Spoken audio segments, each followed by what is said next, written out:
कभी उपासक फंस जाता है। सामने वाले को प्रसन्न करने की चेष्टा में कभी कभी उपासना में बाधा खड़ी हो जाती है। ये कैसे संतुष्ट होगा? ये बहुत बड़ी कमी है। इसी को कहा गया है दया बिना साधु कसाई, और दया करी तो आफत आई। सामने वाले को परमार्थ का उपदेश करके दूर हट जाना चाहिए। वो पकड़े परमार्थ को तब तो उसको निकाला जा सकता है, और यदि कहीं कि इसको संतुष्ट करके निकाला जाए तो वो कभी संतुष्ट नहीं हो सकता। ऐसी नीच वृत्ति होती। जितना आप उसको निकालने की चेष्टा करेंगे उतना ही वो आपको दलदल में धंसाता जाएगा। ये प्रकृति का सिद्धांत है। इसलिए उपासक को निरपेक्ष रहना चाहिए, किसी की अपेक्षा नहीं रखनी चाहिए। ये अनुभूत बात कह रहे हैं। जो संतों से अनुभूत है वही हृदय में अनुभव में आता है। उपासक को यदि कभी ऐसा अवसर मिले कि किसी को भगवत मार्ग में बढ़ाना है तो वो ये ध्यान रखे कि हमें अपने को बचा करके इसको निकालना है। कहीं उसके मन की संतुष्टता के द्वारा हम परमार्थ निरूपण करेंगे तो वो कभी नहीं निकल पाएगा, क्योंकि उसका मन ये समझ जाएगा कि हमारे अनुकूलता को लेकर ये विचारवान है, हमारी अनुकूलता के लिए, बस वो आपको रौंद देगा। और परमार्थ का उपदेश दिया और निरपेक्ष हो गए और वो आप पर आसक्त होता चला जा रहा है, वो निकल जाएगा। त्रुटि यही हो जाती है उपासक से कि इसको कैसे संतुष्ट करूं, वहीं उसका पतन हो जाता है।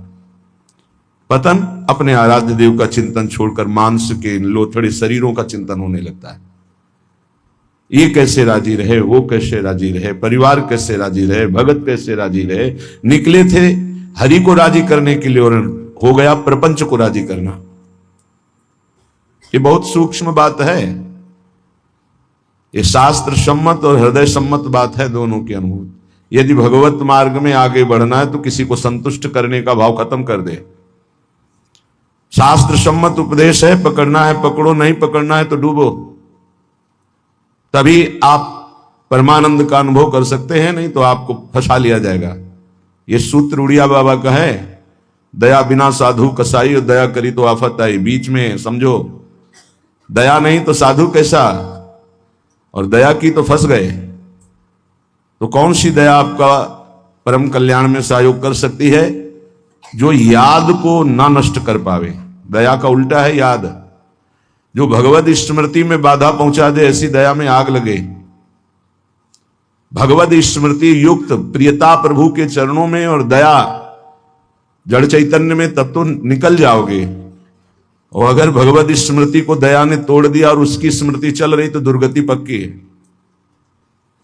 हिरण में इतनी स्मृति आ गई कि हरि स्मृति गई तो अगला जन्म ऐसे महापुरुष का पशु रूप में हो गया, मृग रूप में। तो बहुत सावधानी का ये परमार्थ मार्ग है। कभी कभी दया में चूक हो जाती है। ये दया बहुत बड़ी दैवी संपदा है, कोई साधारण नहीं है। महापुरुष अपने कल्याण की बात ना देखते हुए सामने वाले का कैसे मंगल हो, इस बात पर विचार युक्त रहते हैं। पर साधक को बहुत सावधान रहना चाहिए। इस दया रूपी सद्गुण से बचना चाहिए। ध्यान से इसको पकड़ लीजिए। दया रूपी सद्गुण से बचना चाहिए जब तक भगवत प्राप्ति ना हो जाए। दूर से दया का भाव, दूर से हृदय में कहीं इसका भाव प्रवेश हो गया कि इस पर दया करनी है, हम बड़े दयालु हैं, तो फंसा फंसाया है। भजन करने से हृदय बड़ा द्रवित हो जाता है। द्रवित हृदय में करुणा और दया की लहरें उठती रहती हैं। उसको लगता है क्या दे दूं, क्या कर दूं, कैसे ये भगवान में लग जाए। अच्छी बात है, पर व्यवहार में ये तुम्हारी बात कोई जान गया कि तुम इतने दयालु हो तो दुरुपयोग कर देगा। तुम्हारी इस दया का दुरुपयोग हो जाएगा। बहुत अच्छे से इसको समझ के बोल रहे हैं। इसलिए चाहे गृहस्थ हो चाहे विरक्त हो, यदि भगवत प्राप्ति करनी है तो दया रूपी सद्गुण को हृदय में दबा दो। बाहर से निरपेक्ष और उदासीन रहो। जब कभी भगवान ऐसी सामर्थ्य दे तो निरपेक्ष होकर के उससे कोई आसक्ति न रखते हुए उपदेश कर दिया और दूरी बनाए, नजदीकी बनाया तो फंसे, ये ऐसे है प्रपंची, नजदीकी बनाया तो फंसे, और फंसे तो तुम्हारी निंदा ये करेंगे, तुम्हारे ही विपरीत चलेंगे। बहुत सावधान। जैसे डूबने वाले को बचाने वाला जाए और चतुर तैराक ना हो, चतुर इसलिए कि अपने को बचा ले, तैराक इसलिए कि उसको भी निकाल ले, तो डूबने वाला पहला काम करता है बचाने वाले को डुबोता है और ऊपर उठ के सांस लेना चाहता है। बस ऐसे ही बहुत समुद्र में, प्रपंच में कामी क्रोधी लोभी ऐसे जो जन डूबे हुए हैं, साधु का कर्तव्य है उनको निकालना, पर परम प्रवीणता पूर्वक अपने को बचाते हुए, नहीं तो पक्का डूब जाएगा। पक्का अनुभव की बात है। संतों की जो बातें होती है छाती की बातें होती, पढ़ी लिखी बातों में उतना प्रभाव नहीं पड़ता जितना हृदय की अनुभूत बातों पर पड़ता है। फिर अनुभव होगा कि बड़ा इष्ट कठोर है, वो हमारी रक्षा नहीं की, हमको बचाया नहीं, हम संकट में फंस गए। तो इष्ट शास्त्रों में संतों के रूप में, गुरुदेव के रूप में उपदेश करते हैं। निरपेक्षम मुनिम शांतम निर्वैरम समदर्शनम। कहां यहां ऐसा लिखा है कि तुम ऐसी दया करो कि उसी का चिंतन करने लगो, उसी के गले लग जाओ, उसी को अपना मान लो? कहां लिखा है? निरपेक्षम, किसी की अपेक्षा नहीं। हम उपदेश कर रहे हैं, उसको पकड़ो तो आओ, जैसे हम चाहें वैसे चलो तो आओ, नहीं तो जाओ। भगवान का ही सब बनाया हुआ खेल है, भोगो खेलो, नरक जाओ स्वर्ग जाओ, तुम्हारी रुचि। अगर मुक्त होना चाहते हो तो आज्ञा का पालन करो, निरपेक्ष रहे। निरपेक्षम मुनिम, मननशील, एक क्षण भी अपने प्रभु को ना छोड़े। इस संसार का सूत्र है। यदि आप निरपेक्ष रहे तो आपकी चरण धूल माथे पे चढ़ाएगा और आपकी आज्ञा का पालन करेगा। और यदि आपने दुलार कर दिया, उसको अपेक्षा कि ये भगवान को प्राप्त हो, ऐसी चेष्टा करके दुलार कर दिया, तो वो तुम्हारी बात को रौंद देगा। सामने वाला यदि अपना परिवर्तन नहीं चाहता तो पूरा जीवन संग दे दो तो भी उसका परिवर्तन नहीं होने वाला। अगर परिवर्तन चाहता है तो दूर से एक शब्द सुनकर उसका परिवर्तन हो जाएगा। साधु बहुत सावधान। बड़े बड़े जो संत अनुभव करके बोल गए हैं, वो अपने अनुभव से बोल रहे हैं, अपने हृदय की बात बोल रहे हैं। आप पकड़ लोगे तो आपका चिंतन नहीं बर्बाद होगा, वो अनुभूत बात आपको माया से बचा लेगी। सदैव अपने इष्ट देव के विचार में रहना चाहिए।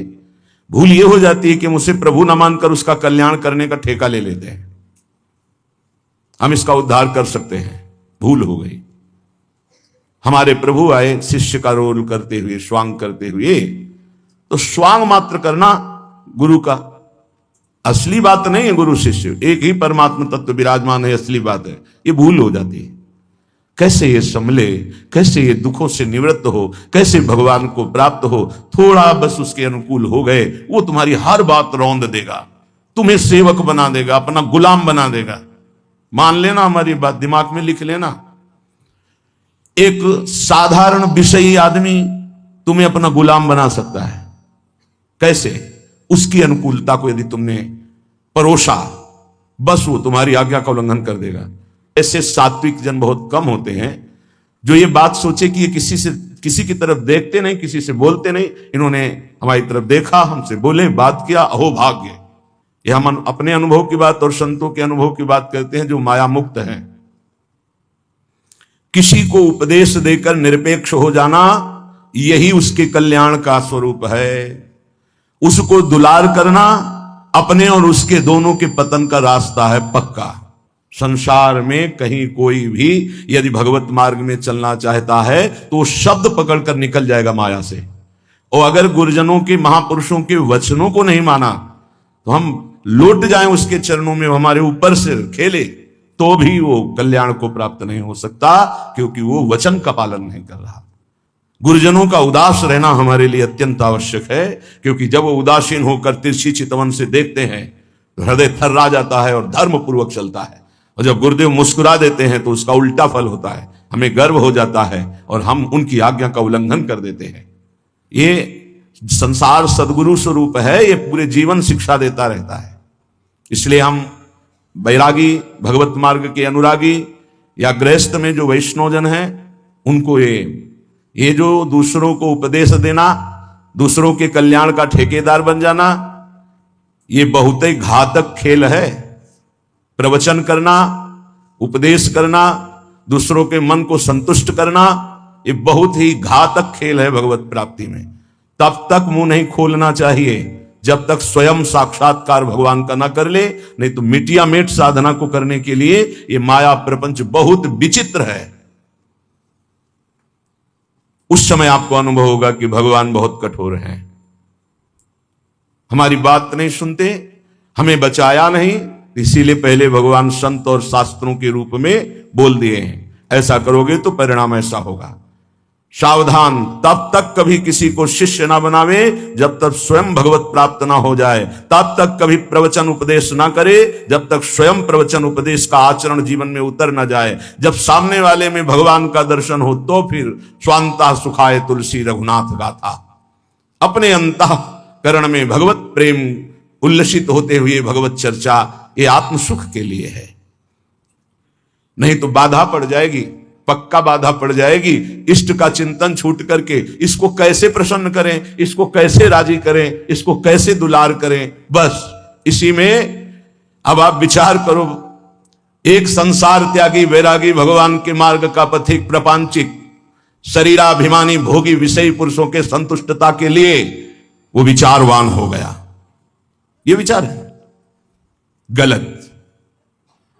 तुम्हारे विचारों का उनके विचारों में प्रवेश हो जाए और वो तुम्हारे विचार में मगन रहे, तब उनका कल्याण होगा। तुम अपने विचारों को दबाकर उनके विचार में मगन हो गए, तुम्हारा पतन हो जाएगा। इसीलिए प्रचार प्रसार के लिए सिद्ध पुरुषों का अधिकार है। श्री वृंदावन दास जी महाराज विचारत ऐसे ही दिन जात, रात दिन इसी विचार में मगन रहो। श्यामा श्याम का नाम, श्यामा श्याम का रूप, श्यामा श्याम की लीला। कब मिली हो ब्रज जीवन प्यारे, गोरे सावल गात, विचारत ऐसे ही दिन जात। उपासक का कैसे दिन जाता है, कैसे रात जाती है? विचारत ऐसे ही दिन जात, कब मिली हो ब्रज जीवन प्यारे, कब मिली हो, कब मिली हो, विचारत ऐसे ही दिन जात। कब मिली हो ब्रज जीवन प्यारे, गोरे सावल गात, विचारत ऐसे ही दिन जात। कब मिलोगे? इतने दिन हो गए अभी तक साक्षात्कार नहीं हुआ। आज का दिन गया, आज की रात गई, फिर दिन आया, प्रभु कब मिलोगे, कब मिलोगे? ये व्याकुलता, यहां दूसरे के चिंतन की कोई गुंजाइश नहीं है। दया से चिंतन में फिसला साधक, ये हिरण का बच्चा मर जाएगा अगर हम इसकी रक्षा नहीं करेंगे, चलो ठीक, बाहर निकाल लिया, अब इसका पालन पोषण करना, चलो ये भी ठीक, 10-5 दिन में छोड़ देते, नहीं, गले लगा लिया, अगला जन्म हिरण का हो गया। बहुत बुरी तरह साधक दया में फंस जाता है, आसपास ऐसा जाल बिछ जाता है कि निकलना मुश्किल हो जाता है। दया से बहुत बचो, ये भागवतिक सद्गुण है, आता है हृदय में, द्रवित होता है हृदय। जहां दूसरों का चिंतन हुआ तहां चिंतन अपना बदल जाता है। फिर क्या होता है? कहिबे में नियरे से लागत, सपन्यों नहीं दर्शात, अब कछु निठुर भय या जुग में, ताते मन पछतात, विचारत ऐसे ही दिन जात। वो बातें तो प्रभु की करता है, लेकिन ऐसा अनुभव में नहीं है, बहुत दूर प्रभु होते हैं। कहिबे में नियरे से लागत, सपन्यों नहीं दर्शात, स्वप्न में भी प्रभु नहीं आते। क्यों? गजब की बात है, साधक जीवन भर चिंतन को संभालता रहता है, दूसरे पर दया करके वो अपने कीमती चिंतन को दे दिया, वो समझ नहीं पाता क्या हमारे से इनको मिल रहा है, इन्होंने अमोघ चिंतन छोड़ करके मुझे अपना लिया, मेरा चिंतन करते हैं, मेरे दोषों को मेरे सामने रखते हैं, मेरे को अपना मानते हैं, इससे प्राण न्यौछावर हो जाने चाहिए। लेकिन नहीं, वो प्राण ले लेगा उसके, अगर ऐसी गलती की कोई उपासक। निज अनुभव कहो खगेशा, वो तुम्हारे प्राण ले लेगा, वो तुम्हारी जीवन भर की चिंतन वृत्ति को रौंद देगा यदि तुमने दया कर दिया। इस बात को समझ लेना। संतों का संग क्यों सुना जाता है? शास्त्रों में वही सब लिखा है। उसको अपने अनुभव से डुबो कर बोलते हैं। कही बे में नियरे से लागत, सपने हूं नहीं दरसात। अब करो प्रवचन। हृदय में आश्रय दूसरे का, चिंतन दूसरे का, संबंध दूसरे का, तो स्वप्न में भी आपके आराध्य देव नहीं झलकेंगे। फिर क्या हृदय कहेगा? अब कछु निठुर भय आ जुग में ताते मन पछतात। अब भगवान भी नहीं सुनते, बहुत कठोर हो गए। हमें लगता है इस युग में, पहले बहुत जल्दी कृपा करते थे। हम आपको बताते हैं कलयुग में सबसे जल्दी भगवान प्रसन्न होते हैं। ठाकुर जी को जब यशोदा मैया रस्सी से बांधती हैं तो रासलीला में दर्शन करवाते हैं कि मैया ने कसम धरानी शुरू की कि बंद जा लाला, हर रस्सी 2 अंगुल छोटी। तो उनको पता है भगत बहुत प्यारे हैं, पहले तो बड़ी कसम खवाई निज भगवान के स्वरूपों की, नहीं बंधे। फिर सतयुग के भक्तों की, फिर त्रेता के, फिर द्वापर की, जो ही कहा कि तुम्हें कलयुग के भक्तों की शपथ से बन गए। क्यों? कलयुग में बहुत कम भक्त होते हैं, विशुद्ध भक्त भगवान की। हाँ, वृष्टि शारदी कहूं कहूं हुई, जैसे शारदी वृष्टि कहीं कहीं होती है, ऐसी भगवान की भक्ति, विशुद्ध भक्ति। विशुद्ध भक्ति में मिलावट, नाटक, दंभ, पाखंड, दिखावा, ये सब नहीं। केवल एक प्रभु से अपनापन, बहुत कम, तत्काल बन गए भगवान। कलयुग के भक्तों की जीव शपथ दी भगवान, ऐसा रासलीला में दर्शन कराते। कलयुग में बहुत जल्दी भगवान का साक्षात्कार होता है, पर बड़ा कठिन है अपने मन को समेटकर प्रभु में लगाना। करुणानिधि के ही भांति कहावो, सुनत नहीं सकुचात। एक बात मान लेना, हमारे प्रभु तक आवाज उसी की पहुंचती जिसका केवल प्रभु से संबंध है। अगर दूसरा कोई है तो आवाज नहीं पहुंचेगी, तुम्हारे हृदय में ही बैठेंगे, नहीं सुनेंगे। आवाज पहुंचती है जब केवल प्रभु रहते। जैसे द्रौपदी जी, जब तक कोई और था, अपना बल था, तो आवाज नहीं निकली। क्या द्रौपदी जी के हृदय में भगवान का चिंतन नहीं होता क्या?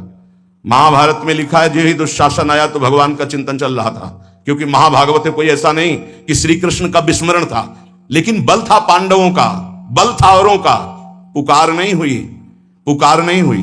महाभारत प्रसंग में पढ़ के देख लेना। जो ही दुशासन गया उस समय द्वारिकाधीश भगवान के चिंतन में बैठी थी, क्योंकि रजस्वला थी। बल था कि ये सभा में ले जाएगा। 5 पति हैं, भीष्मादि महापुरुष, आश्रय अन्य होने के कारण वो केवल अंदर चिंतन चल रहा था, पुकार नहीं हुई थी। बहुत सावधानी से समझने का विषय। जब सब बल छूट गया तब उन्हीं का जो हृदय में चिंतन हो रहा था, जो ही पुकार हुआ तो चमत्कार हो गया, वस्त्रावतार भगवान का हो गया। इसलिए करुणानिधि हैं, पर वो सुनेंगे नहीं जब तक आपका कोई और है। ये बहुत जल्दी फोन नंबर लग जाता है हमारे ठाकुर जी से। नंबर है एक, बस एक। मेरे तो गिरधर गोपाल, दूसरों न कोई। बात कर लो, सब डिलीट करो। सबकी ममता ताग बटोरी, मम पद मन ही बांध बर डोरी। कनेक्शन, जय जय, तुरंत उत्तर मिलेगा। हाँ बोलो, आपने कनेक्शन ही नहीं फैला। कनेक्शन तो जननी जनक बंधु सुत दारा, तन धन धाम स्रोत परिवार। तो इनसे बात करो, हरि से कैसे होगी? हरि से बात करने के लिए एक ठसक हमारे माई श्यामाजू को राज, एकमात्र प्रियाजू से अपनापन। तो अभी बात कर लो। लेकिन धिक्कार है हमारे मन को, हमारी इंद्रियों को, हमारी बुद्धि को बड़े परमार्थ के बहाने से चुराती माया। माया कोई विपक्ष बन के थोड़ी आती है, नहीं तो साधक विपक्ष को पहचान के फौरन अपने को बचा ले, वो भी चतुर खिलाड़ी है, पक्ष बन के आती है। हम इसका कल्याण कर देंगे, ये हमारी सेवा में है, ये इसका मंगल होना चाहिए। मार देगी। विपक्ष सेवा के बहाने से घुसता है और फिर मार देता है।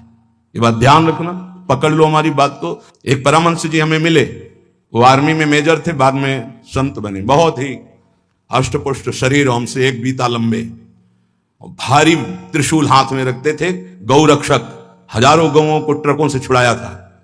तो विपक्ष मूड़ मुड़ा के, सफेद अचला सफेद ऊपर, साष्टांग दंडवत उनके आश्रम में। महाराज हमारी गौ भक्ति बहुत जोर की, कसाई था, आपका शिष्यत्व स्वीकार करने आए, जो आपका नाम सुना, आपकी गौ भक्ति, तो उनका भैया बड़े भाग्य हैं आपके, बस हमें केवल गौ सेवा करनी है, आप अपनी गौ सेवा में रख लो। हजारों लाखों गौएं थी, और इतनी नम्रता, 1 साल में की सेवा में आ गया, शरीर सेवा में, हर बार साष्टांग दंडवत, हर बार जे भी, बस उसने ये स्वांग ही रचा था, जे भी शरीर सेवा में आया 2-3 दिन के अंदर, वो रात्रि में दूध लेते थे 2 लीटर गाय का, उसी में जहर, जे ही पिया दूध से तुरंत अंदर, वो बड़े भागवतिक थे, तुरंत अंदर आया, तुम्हें जहर दे दिया गया। बुलाया, कहां है वो, गायब, है नहीं। 5 लीटर गौमूत्र पिया, हमसे एक बीता लंबे से, बस उनको यही समझ में, गाय बचा सकती है। 5 लीटर जो ही गौमूत्र पिया, 5 मिनट में ही इतनी उल्टियां हुई, सब बाहर। थोड़ी देर के लिए मूर्छित रहे, कोई डॉक्टर की जरूरत नहीं पड़ी, और ठीक हो गए। एक तो भागवतिक दिव्य श्रद्धा उनकी, दूसरी गौमूत्र ने उनको बहुत सी उल्टियां करा दी। 5 लीटर, ढक्कन 2 ढक्कन की बात, इतनी गर्मी, 5 लीटर मतलब बार बार उल्टियां, तो सब बाहर निकल गया। और सामर्थ्यशाली भगवत चिंतन परायण गया ना सेवा के मिस्से। विपक्ष कभी विपक्ष बनकर नहीं आता, मित्र बनकर आता है। ऐसे ही साधक पक्का समझ ले, माया विपक्ष, वो मित्र बन करके आएगी, वो आपकी सेवा में से आएगी, हाथ जोड़ के आएगी, और रौन कर पैरों से चली जाएगी। कागज में लिख लो, दिमाग में लिख लो। कैसे जानोगे माया विपक्ष आ गई हमारी सेवा में? जिसके संग से प्रभु का चिंतन छूटे और उसका चिंतन बनने लगे, चाहे जिस भाव से हो, चाहे दया से हो, प्यार से हो, दुलार से हो, किसी बात से हो, बस समझ लेना ये विपक्ष है, अपना पक्ष नहीं। क्योंकि जिसके संग से प्रिया प्रीतम की स्मृति निरंतर चले, वो तो अपना पक्ष, और जिसके संग से प्रिया प्रीतम का स्मरण चला जाए और उसकी स्मृति आ जाए, तो जाके प्रियन राम वैदेही तजिए ताहे कोटि वैरी सम जद्यप परम स्नेही का रूप लेकर के आते। बहुत सावधान उपासक को रहना चाहिए, नहीं तो करुणानिधि प्रभु होते हुए भी तुम्हारी बात नहीं सुनेंगे, तुम्हारी आवाज नहीं जाएगी वहां तक। फिर कहोगे भगवान ने बचाया नहीं, तुमने सिद्धांत का भंजन किया, सिद्धांत के विरुद्ध चले, इसीलिए तुम मारे गए, इसीलिए तुम्हें गिरा दिया जाएगा। बाद में दोषी तुम होगे, क्योंकि तुमने दया की, यहां भी और परलोक में भी। 3 जन्म लगे भगवत प्राप्ति के लिए। पहले जन्म में ही पिता भगवान थे ऋषभदेव जी, भरत जी के। ये लीला करके उन्होंने दिखा। इसलिए वैष्णव, सन्यासी, साधक, उपासक अपने जीवन में बहुत सावधान रहे। पूरे जीवन में कभी कभी जगत कल्याण की भावना भी उसको बंधन का कारण बन जाती है। इसलिए जगत भगवत स्वरूप है, इसका कल्याण नहीं करना, तुम अपने को बचा के निकल जाओ, यही बहादुरी है।